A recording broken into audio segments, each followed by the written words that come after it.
Hello મિત્રો, મારી YouTube ચેનલમાં આપ સૌનું સ્વાગત છે।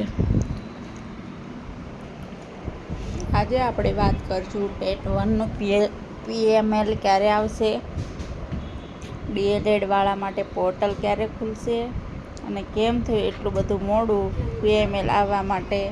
તો આ દરેક સવાલના જવાબ આપણી પાસે આજે છે તો આપણે મેળવ્યા છે। આપણે સૌ જાણીએ છીએ કે DLED વાળાનું રિઝલ્ટ આવી ગયું છે। તો રિઝલ્ટ પછી એ લોકોને માર્કના પેપર રીચેકિંગ માટે ટાઈમ આપેલો હતો કે જેમને પણ પોતાના માર્કમાં પ્રોબ્લેમ હોય ને પેપર ચેક કરાવવું હોય તો એમને આજની છેલ્લી તારીખ હતી। આજની તારીખ સુધી એ લોકોને રીચેકિંગ ચાલતું હતું માર્કનું। એટલે DLED વાળાનો રિઝલ્ટ તો આવી ગયું હતું, પરંતુ એમને રીચેકિંગ માટેનો 4-5 દિવસનો ટાઈમ આપ્યો હતો। તે આજે છેલ્લી તારીખ છે, એટલા માટે એ લોકોનું પોર્ટલ ખુલ્યું નથી, કેમ કે એમના રિઝલ્ટ હજુ તો જેમણે રીચેકિંગ કરાવ્યું હોય એમના માર્કમાં સુધારો થયા બાદ રિઝલ્ટ આવશે। ત્યારબાદ ઓરિજિનલ માર્ક આવશે બધાના, તો પોર્ટલ કેવી રીતે ખોલે એ લોકો? એટલા માટે એમના રિઝલ્ટ હજુ ખાલી ઓનલાઈન માર્ક આવેલા છે, રિઝલ્ટ આવેલું નથી। તો એ લોકોના આજે છેલ્લો દિવસ છે એ લોકોને રીચેકિંગ માટે, એટલે કાલથી એ લોકોના ફાઇનલ માર્ક આવી જશે। ત્યારબાદ પોર્ટલ ખુલશે, પરંતુ આપણને ખબર છે કે જુલાઈની 4 તારીખે હાઈકોર્ટવાળાનું હાયરિંગ છે। તો આપણને ખબર પડશે 4 તારીખે કે શું ચુકાદો આવશે ફાઇનલ।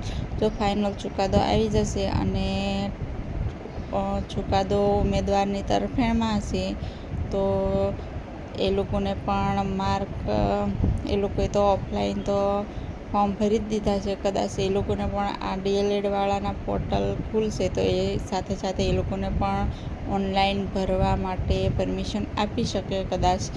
તો સાથે સાથે એમની પણ રાહ જોઈએ। અને બીજી એક વાત કે પોર્ટલ ખુલશે અને આ લોકોને જે પોતાના રિઝલ્ટ અપલોડ કરવા માટેનો સમય આપશે ત્યારબાદ જ PML બની શકે, ત્યાં સુધી તો PML બની જ ના શકે, કેમ કે એમના રિઝલ્ટના માર્ક વગર તો એમનું મેરિટ કેવી રીતે ખબર પડે? એટલા માટે PML હમણાં ન આવે, પહેલાં એ લોકોનું પોર્ટલ ખુલે અને ત્યારબાદ PML આવશે। તો આજે એમની છેલ્લી તારીખ હતી માર્ક ચેકિંગની। હવે આવતા અઠવાડિયામાં કદાચ એ લોકોને પોર્ટલ ખુલી શકે, અથવા તો જો કોર્ટની પરમિશન લેવી પડશે તો એ લોકો 4 જુલાઈએ હાજર થવાના છે, તો ત્યારે જ કોર્ટની પરમિશન લેશે અને ત્યારબાદ પોર્ટલ પણ ખુલી જશે અને કદાચ PML માટેની તારીખ પણ પરમિશન પણ કોર્ટ પાસેથી લઈ લેશે। હવે જે પણ કંઈ પણ કાર્યવાહી થશે તે કોર્ટની મંજૂરી થયા પછી જ થશે, એટલે એમને બધી વાતમાં કોર્ટની મંજૂરી પહેલાં લેવી પડશે અને ત્યારબાદ જ PML બહાર પાડશે। અને હવે એટલું બધું મોડું કેમ થયું? તો એમનું કારણ એ જ હતું કે અત્યાર સુધી DLED વાળાના રિઝલ્ટની રાહ હતી। હવે રિઝલ્ટ તો આવી ગયું, પરંતુ એ લોકોને માર્ક રીચેકિંગ માટે ટાઈમ આપવામાં આવ્યો હતો, તે રીચેકિંગની આજે છેલ્લી તારીખ હતી। એટલે હવે આજે એ લોકોનું રીચેકિંગ લાસ્ટ તારીખ હતી, એટલે આવતીકાલથી એ લોકોને દરેકના ફાઇનલ માર્ક આવી જશે। એમના કારણે આ એટલું બધું મોડું થયું છે અને ત્યારબાદ હવે પોર્ટલ ખુલશે તો 4-5 દિવસ પછી પોર્ટલ ખુલી શકે।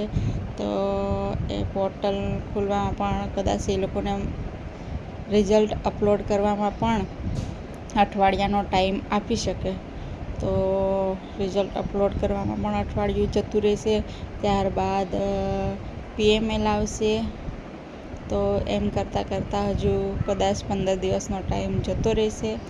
એટલે અને આપણે કોર્ટનો ચુકાદો પણ 4 તારીખે જોઈએ શું આવે છે. એમના ઉપરથી આપણને ખબર પડશે કે ફાઇનલ મેરિટ ક્યારે બહાર પડે. તો અત્યારે PMLની વાત કરીએ તો અઠવાડિયા પછી કદાચ PML આવી શકે. જો કોર્ટનો ચુકાદાની રાહ જોશે અથવા તો કોર્ટની પરમિશનમાં લેવી પડે એમ હોય તો અઠવાડિયામાં PML નહીં આવે તો પછી 4 તારીખ પછી જ PML આવશે.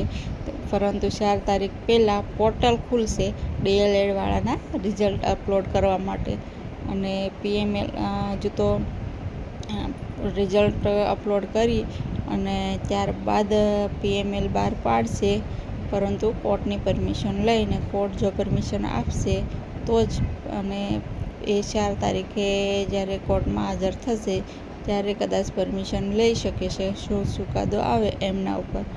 તો આ જ કારણ હતું એટલું બધું મોડું થવા પાછળ કે PMLમાં હજુ પણ 15 દિવસ જતા રહેશે કદાચ PML આવવા માટે એવું લાગી રહ્યું છે. તો આગળ જે પણ માહિતી મળશે તે હું તમારા સાથે શેર કરીશ. તો જો તમને નવી અપડેટ મળતી રહે તે માટે મારી ચેનલને સબસ્ક્રાઈબ કરો, વિડીયોને લાઈક કરો અને વધુમાં વધુ શેર કરો. ધન્યવાદ. જય ભારત, જય હિન્દ.